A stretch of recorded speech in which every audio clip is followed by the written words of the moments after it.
జాతరలో ఏర్పాటు చేసిన హుండీ లెక్కింపు ప్రక్రియ కొనసాగుతోంది. కొంతమంది భక్తులు చిత్ర విచిత్రమైన కోరికలు కోరుకున్నారు.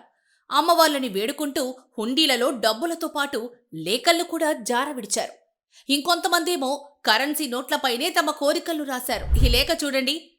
అమ్మా, నా మీద దయతలచి నా మొర ఆలకించి శివరాత్రి లోపల తల్లిగారి ఆస్తి 70 లక్షల రూపాయలు అతడి చేతికే రప్పించాలట. పెద్ద కోరికే.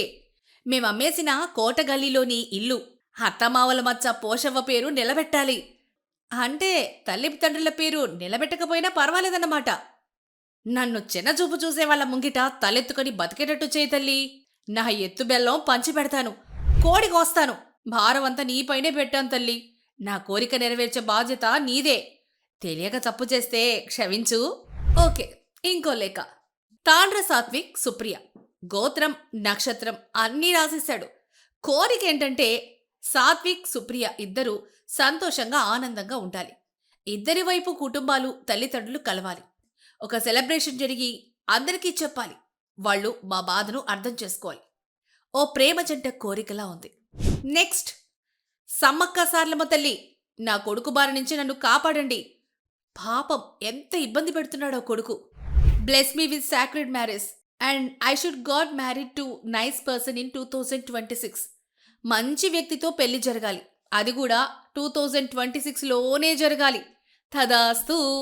నాకు వచ్చే సంవత్సరం వరకు పెళ్ళి ఆపాలా అవ్వాలా ఏంటో సరిగా కనపడట్లేదే. 100 రూపాయల నోటు మీద రాసేశారు. Next, I should marry healthy wealthy person, lead happy life. మంచి ఆరోగ్యవంతుడైన ధనవంతుడైన వ్యక్తిని పెళ్లి చేసుకొని సంతోషంగా జీవితం గడపాలి. సగటు అమ్మాయి కోరిక అది. ఇక బంగారు గొలుసులు, వెండి ఆభరణాలు కూడా హుండీలో వేశారు. అమ్మా బాబోయ్, ఇతనెవరో బిల్లు కూడా వేసేశాడండి. 16,500 రూపాయలైందట. ఇదేంటిది?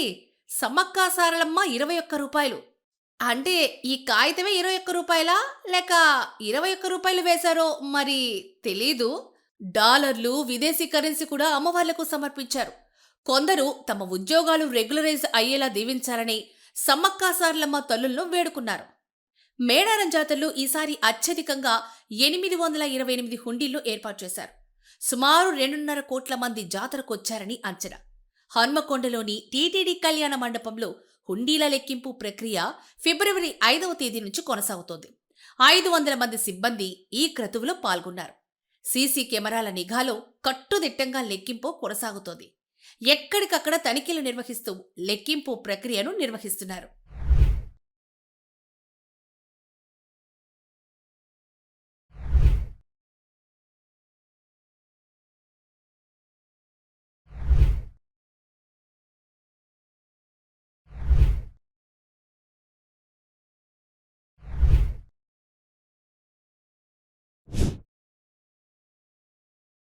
హుండీల ద్వారా లభించిన ఆదాయంలో 33% వాటాను మేడారం పూజార్లకు అందజేస్తారు.